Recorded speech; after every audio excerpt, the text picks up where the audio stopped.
네, 안녕하세요. 학폭톡의 장 실장입니다. 네, 안녕하세요. 법률사무소 상원의 문인곤 변호사입니다. 네, 변호사님 안녕하세요. 네, 제 주변에 이제 평생 법 없이 살 사람이다. 나는 법 없이도 잘 살아왔다. 라는 분들이 많이 계시거든요. 많죠. 네, 그쵸. 이런 분들이 학폭 때문에 변호사분들 만나야 될 때가 있어요. 네. 어떤가요? 그건 정말 이제 예. 비단 학폭뿐만 아니라 네. 모든 이제 법률 영역에서 한 번도 이제 법률적인 문제 없이 살아오시다가 네. 갑자기 처음으로 이제 변호사를 만나게 됐다. 네. 정말 요즘 사회적으로 문제가 많이 되고 있는 이 학폭 영역에서는 최근에 정말 상담이 많이 오고 그런 분들 중에서 변호사를 처음 이제 본다고 하시는 분들도 굉장히 많습니다.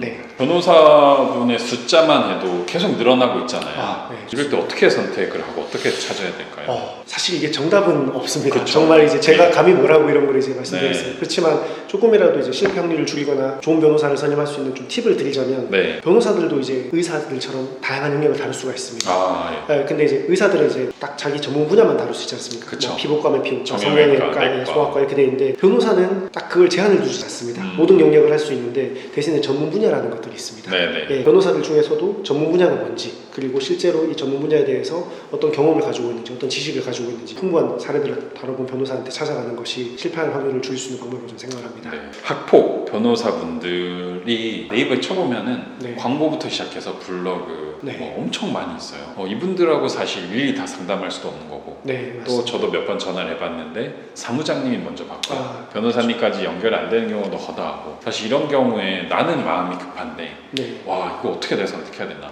일단 저는 가장 좀 유의하셔야 될 게 좀 약간 진정성이 없이 단순히 광고만을 위해서 광고업체가 쓴 글들을 현혹이 돼서 당장 눈에 띈다고 하시기보다 좀 여러 가지도 비교를 해보셔야 되는데 그 비교 기준이 이제 뭐냐라고 했을 때 아까 제가 말씀드렸다시피 실제로 그 과거 변호사의 경력 온라인에서 답변을 이제 달았는 경험이 있는지 그리고 실제 나와 비슷한 사례 분쟁 사례들을 처리한 경험이 있는지 이런 것들을 꼭 확인을 하시고 가시는 게 좋습니다. 왜냐하면 전문 분야가 아닌 변호사한테 갔을 때는 이런 부분들에 대해서 만족할 만한 답변을 못 받거나 틀린 답변을 심지어 받는 경우도 있습니다. 그렇기 때문에 그런 것들을 미리 확인을 하고 가셔야 시간이라든지 비용을 절약할 수 있는 방법이 될 수 있을 것 같습니다. 저희가 이제 학폭톡이라는 커뮤니티에서 이제 여러 변호사분들과의 상담 그 내역들을 쭉 공개를 하고 있는데 어떤 분들도 만족하신 분들도 있고 어떤 분들도 불만족하신 분들도 있어요. 그래서 이야기를 쭉 들어보면 가격이 너무 비쌌다.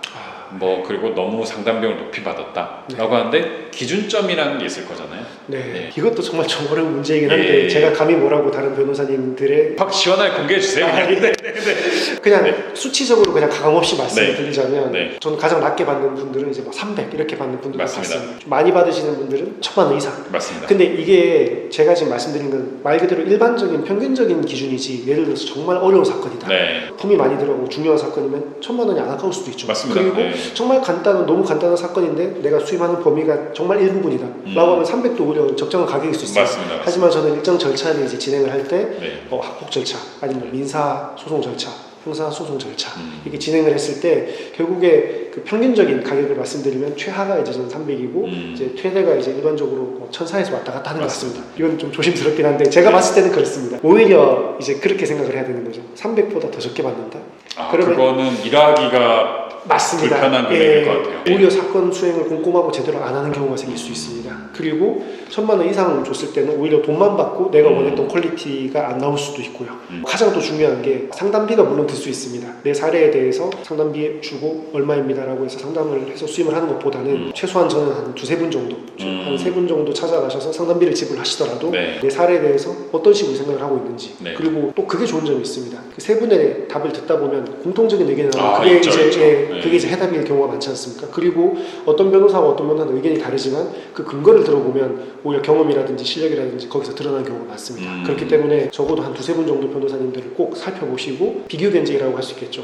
견적도 다 다를 겁니다. 조금씩. 맞습니다. 아까 제가 말씀드린 그 가격 레인지 안에서 선택을 하시면 큰 실수라든지 잘못된 선택을 하시지 않을 것 같고 굳이 뭐 또 상담비까지 말씀을 드리자면 근데 저는 필요하다고 생각하는 게 사실은 변호사님들이 어떤 제품을 생산하는 게 아니고 내 시간 대비 돈을 받으시는 업종이잖아요. 맞습니다. 이런 네. 업종은 가치를 인정해줘야 된다고 생각합니다.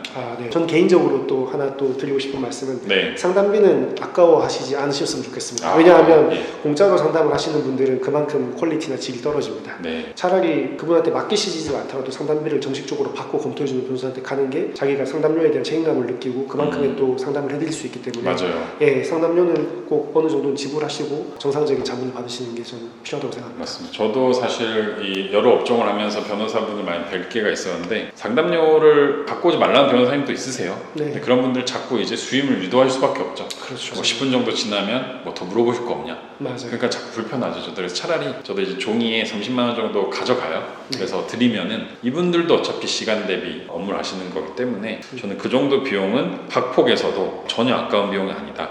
왜냐면 내가 잘못된 결정을 했을 때 그거 되돌리는데 몇 천만 원이 들어갈 수도 있기 때문에 네. 저는 그 비용은 무조건 쓰셔야 된다라고 생각합니다. 네.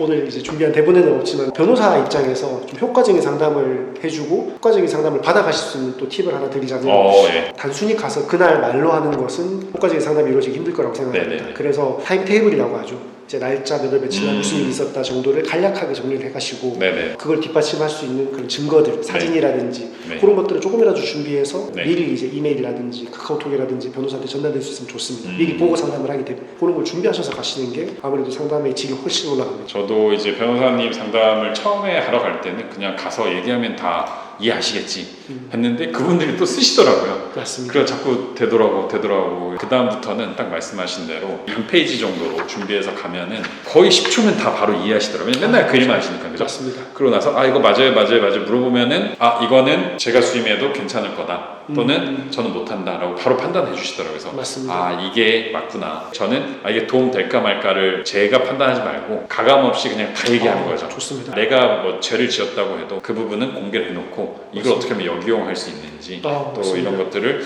자문을 구하는 게 어떤 비용의 가치가 있지 않을까. 네. 너무 중요한 예. 얘기 해주신 게 결국 자기가 맡길 변호사가 정해졌으면 네. 그 변호사한테는 가감 없이 자기의 이제 강점, 약점을 다 말하고 맞습니다. 그걸 이제 어떻게 전략적으로 이용해서 법률적으로 네. 효과적인 이제 결과를 얻을지에 대해서 진행을 하는 게 맞지 처음부터 숨기고 뭐 그런 분도 계십니다. 이건 중요한 증거가 아니겠지. 중요한 증거일 수도 있고 말이 네. 바뀌고 네. 또 상대방 얘기를 들어봤을 때 또 아닌 경우도 많고 하기 때문에 이런 것들은 오픈을 다 하셔서 자기의 어떤 얘기를 다 해주시는 게 좋을 것 같고 마지막으로 저희 학폭톡에서도 이제 뭐 문인권 변호사님을 필두로 뭐 좋은 변호사님들을 앞으로도 쭉 섭외해서 문인권 변호사님과 함께 진행할 텐데 그때도 저희한테 그냥 구두로 주시지 말고 저희가 기본 틀을 드릴 테니까 여기다 쫙쫙 맞춰서 주시면은 여러 가지 사례에 대해서 저희가 도움 드릴 수 있다라고 판단할 수 있을 것 같습니다. 네. 오늘 영상에서 마치고 다음에 또 찾아뵙도록 하겠습니다. 네, 감사합니다.